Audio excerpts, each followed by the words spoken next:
ऐसा मत कीजिएगा। अरे ये क्या करेंगे? नहीं बेटा, इस शादी को तुम्हें रोकना होगा। आप जो पनिशमेंट देना चाहते हैं दे दीजिए, हमें कबूल है। अन्याय बेटा, अन्याय। अन्याय के खिलाफ आवाज उठाने की कोशिश कर रहा हूं। धन्यवाद मामा जी।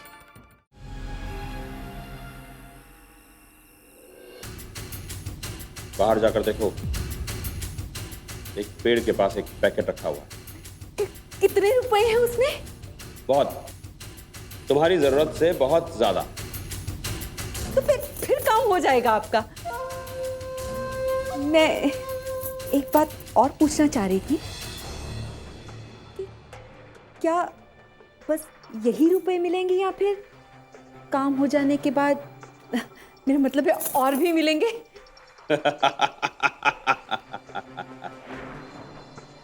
अभी तो ये शुरुआत है। तुम बस मेरा काम करती जाओ और रुपये गिनती जाओ।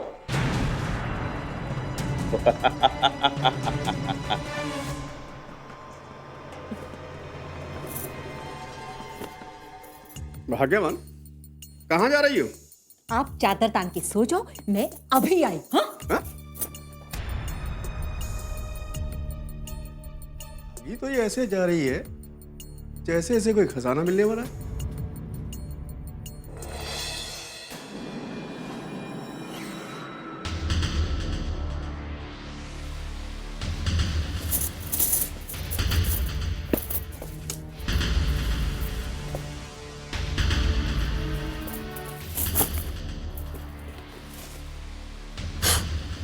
लो जी, आदमी तो सच्चा लग रहा है।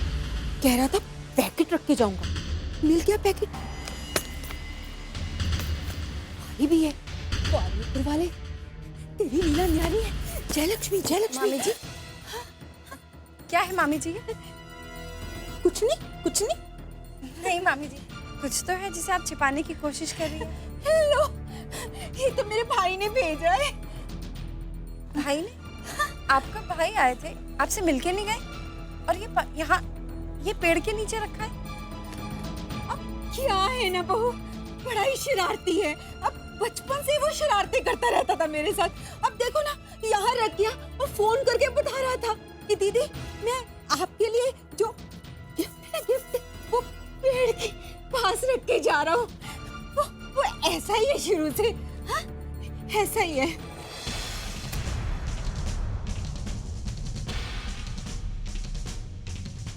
अरे ये भाग्यवान कहाँ चली गई? भाग तो नहीं गई? अगर ऐसा कर दे तो अच्छा रहेगा। आगे राम जी की मर्जी। ओह, लगता है आ गई। सो जाता हूं, नहीं तो फिर मुझे 12 का पहाड़ा सुनाएगी।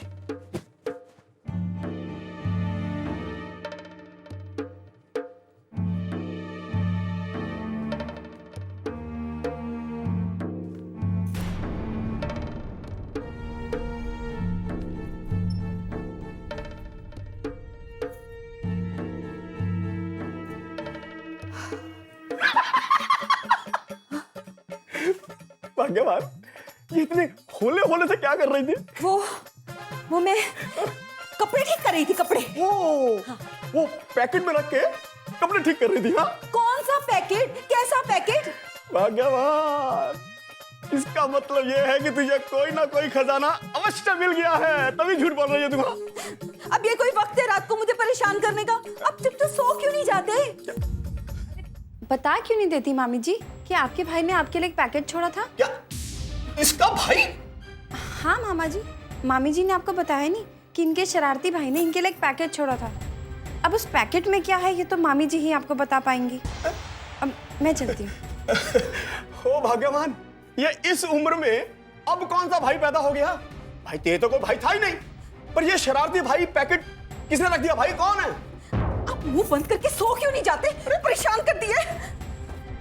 ओहो, तो इसका मतलब ये हुआ भाग्यवान ने कोई ना कोई गुल जरूर खिलाया है। मैं इसका पीछे नहीं छोड़ने वाला, देखता हूं।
कृष्णा,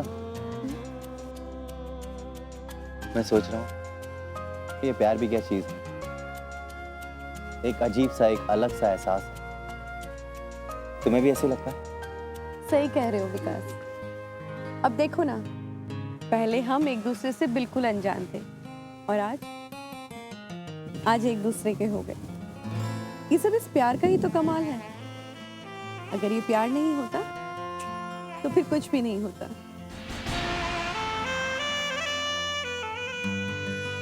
हाँ कृष्ण, ये प्यार ही है जिसकी वजह से ये दो अनजाने दिल आपस में मिल गए। खैर छोड़ो, अपने घर वालों से कब मिलवा रहे हो? घर वालों से नहीं, सिर्फ अपनी माँ से। क्योंकि मेरे घर में सिर्फ मेरी माँ ही है। And your dad? कुछ याद ही नहीं। शायद मेरे जन्म के कुछ समय बाद ही। ओह, I'm sorry यार, I'm sorry। कोई बात नहीं, लेकिन मेरी माँ मेरे लिए सब कुछ है। उन्होंने कभी पापा की कमी महसूस ही नहीं होने दी।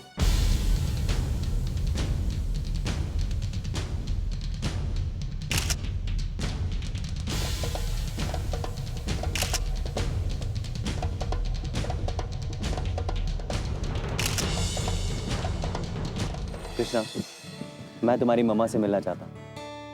क्यों? वो इसलिए कि मैं तुम्हारी मम्मा से तुम्हारा ये प्यारा सा हाथ मांग लूंगा। और मेरी माँ भी यही चाहती है। बस जल्दी से मेरी शादी करके मुझे विदा कर देना चाहती है।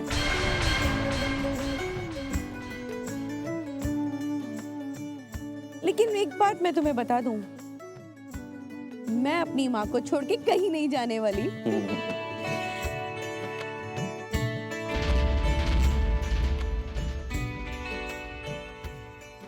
वैसे तुमने अपने घर वालों से बात की है? नहीं, वक्त आने पर मैं उनसे बात कर लूंगा। तुम्हें क्या लगता है, तुम्हारे घर वाले हमारे इस रिश्ते को स्वीकार करेंगे ना? वो माने या ना माने, लेकिन मैं तो मान गया हूँ। नहीं विक्की, मैं चाहती हूँ कि हमारा परिवार इस रिश्ते को खुशी से स्वीकार करे। कोशिश करूंगा। अच्छा ये बताओ कि तुम अपनी मम्मा के पास मुझे कब ले चल रही हो? पहले अपनी मम्मा को तुम्हारे बारे में बता तो दूं। चलो इसी समय उन्हें कॉल करते हैं। ओके? नहीं विक्की, अभी नहीं, फिर कभी बता दूंगी। क्यों? मेरे सामने उनसे बात नहीं कर सकती? बस यूं ही। हाँ कृष्णा, कहीं इसके पीछे कोई राज तो नहीं है ना? अरे बाबा, ऐसी कोई बात नहीं है।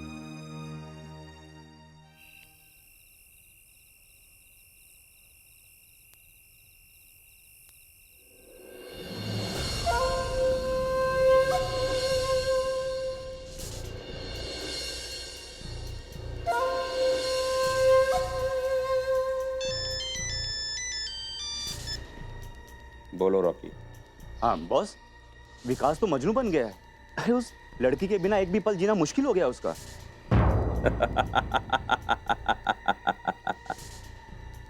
ये तो बहुत अच्छी खबर है रॉकी। और बॉस, मैंने उन दोनों की खूबसूरत तस्वीर निकाल ली है। आप देखेंगे तो खुश हो जाएंगे। Madam ji, thank you. कैसे कैसे लोग हैं इस दुनिया में। दामोदर सिंह के समधे सुदेश जी ने उन पर इल्जाम लगाया है कि दामोदर सिंह और उनका परिवार अपने बेटे की दूसरी शादी करना चाहते हैं। और मैडम जी, सुदेश जी ने तो पुलिस में एफआईआर भी दर्ज करवा दिया है। ऐसे लोगों का कुछ ईमान धर्म भी होता है कि नहीं? ईमान धर्म बेचकर ही तो ये लोग बड़े बने हैं मोहन। मैडम जी, हमने सुना है कि उसकी एक बेटी भी है। फिर क्यों दूसरी शादी करना चाहते हैं? बेटे की चाह में कुल का चिराग चाहिए उन्हें। पढ़े लिखे लोग भी आज के जमाने में ऐसा सोचते हैं? मैडम जी, मुझे तो विश्वास ही नहीं हो रहा है।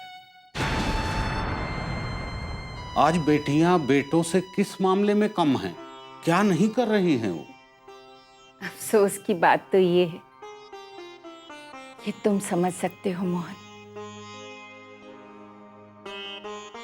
लेकिन कितने अफसोस की बात है कि दामोदर का परिवार ये सब नहीं समझता। ऐसे लोग कभी सुखी नहीं रहते मैडम जी। धन दौलत होते हुए भी उनके घर में खुशी नहीं रहती मैडम। लेकिन एक लड़की की जिंदगी तो बर्बाद हो जाती है ना। एक बच्ची को गोद में लेकर दुनिया भर की ठोकरें खाना क्या होता है, ये मैं समझ सकती हूँ।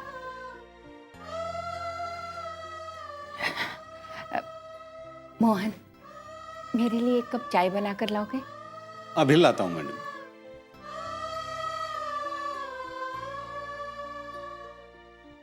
हर कोई मेरे जैसा बदनसीब नहीं होता जो दुनिया भर की ठोकरें, जिल्लत और अपमान सहने के बाद चुपचाप घर से बाहर निकल जाता है, कुछ करता ही नहीं। लेकिन मैं भी क्या करती? मेरा कोई अपना नहीं था जो मेरे साथ खड़ा होता, मेरा साथ देता। लेकिन अर्चना के साथ ऐसा नहीं है। उसके माँ बाप जिंदा हैं उन्हें सबक सिखाने के लिए। जिस तरह उन्होंने साजिश करके मुझे घर से बाहर निकाला, उस तरह अर्चना को नहीं निकाल पाएंगे। दामोदर, बहुत अन्याय किया है तुमने औरतों पर। अब उसकी सजा भुगतने के लिए तैयार हो जाओ।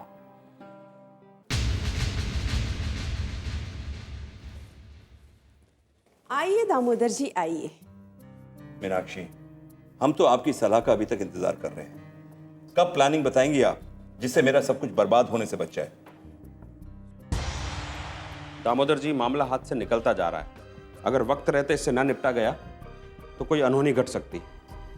हाँ शिवराम, मुझे भी ऐसे ही कुछ लग रहा है। घर की हालत तो अब देखी नहीं जाती। आपको तो सब पता है। एक तरफ तो वो काम्या हमारा बिजनेस बर्बाद करने पर तुली हुई है, और घर में दूसरी तरफ सुमति ने जिद। परेशान मत होइए दामोदर जी। परेशान कैसे ना हो दामोदर जी, मैंने काम्या के बारे में पता कर लिया है। वो अपनी माँ के साथ रहती है। बहुत कम उम्र की लड़की है।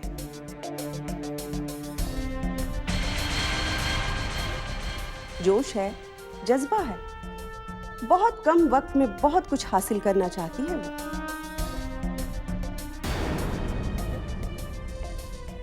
तो मेरा ही बिजनेस बर्बाद करके क्यों? मार्केट में और भी तो डायमंड के व्यापारी हैं।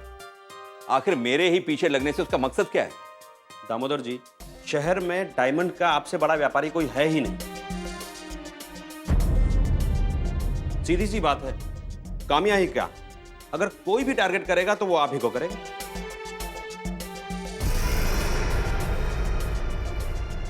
तो हम उसे कैसे टारगेट करें, कैसे रोकें? कोई तो रास्ता होगा। मैं कोई रास्ता निकालती हूं। बहुत जल्द ये काम्या नाम का कांटा आपके रास्ते से हट जाएगा।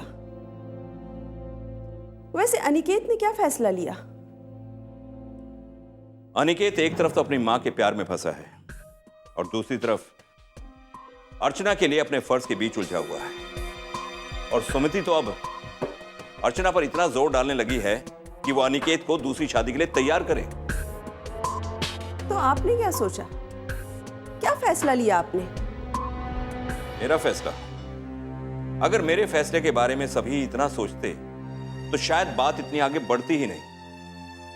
आप उस घर के मुखिया हैं। अगर आपकी बातों का कोई मतलब नहीं तो घर कैसे चलेगा? तो क्या करूं? सबको घर से बाहर जाने के लिए कहूं? हाँ,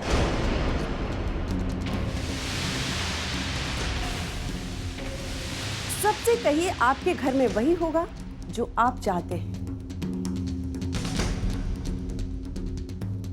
और जिसे आपकी बात नहीं माननी है वो आपका ये घर छोड़कर जा सकते हैं। ये इतना आसान नहीं है मीनाक्षी।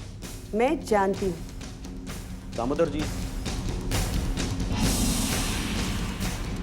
अफसोस होता है जब घर की हालत ऐसी हो जाती है,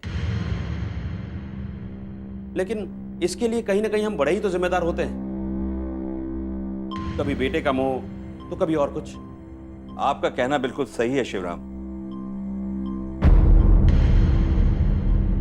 इसीलिए मैं सोच रहा हूं कि सारी जायदाद का बंटवारा कर दूं, उसके बाद जिसे जो करना है वो करे। इतनी बड़ी गलती मत कीजिएगा दामोदर जी। जब तक आपकी सारी प्रॉपर्टी आपके पास होगी, आपके सारे अपने आपकी मुट्ठी में रहेंगे। और अगर आपने ये गलती कर दी तो आप कहीं के नहीं रहेंगे। आप उन्हें एक बार धमकी दीजिए कि जो आपकी बात नहीं मानेगा वो जायदाद से बेदखल। लेकिन ऐसा करने से कहीं बात बिगड़ ना जाए।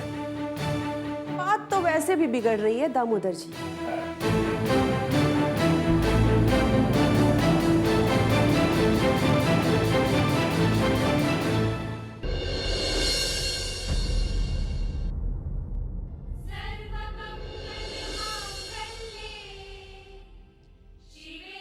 अब तो मुझे बिल्कुल समझ में नहीं आ रहा माता रानी कि मैं आपसे क्या मांगूं।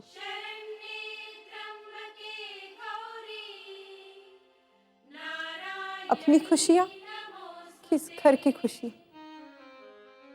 और ये भी समझ में नहीं आ रहा है कि आप मुझे क्या देंगे। मेरी खुशियां तो आप मुझे दे नहीं सकती क्योंकि आपने मुझसे मां बनने का अधिकार ही छीन लिया। क्योंकि लोहा ही लोहे को काटता है। ये तो अभी कुछ भी नहीं है। आगे तो आप सभी को बहुत सी मुसीबतों का सामना करना पड़ेगा। तू हमें सिखाएगी कि हमें क्या करना है? क्या मैं तुम्हारी जीजी की जान ले लूंगा? अभी तो मैं सिर्फ बातों से समझा रही हूँ, बाद में क्या होगा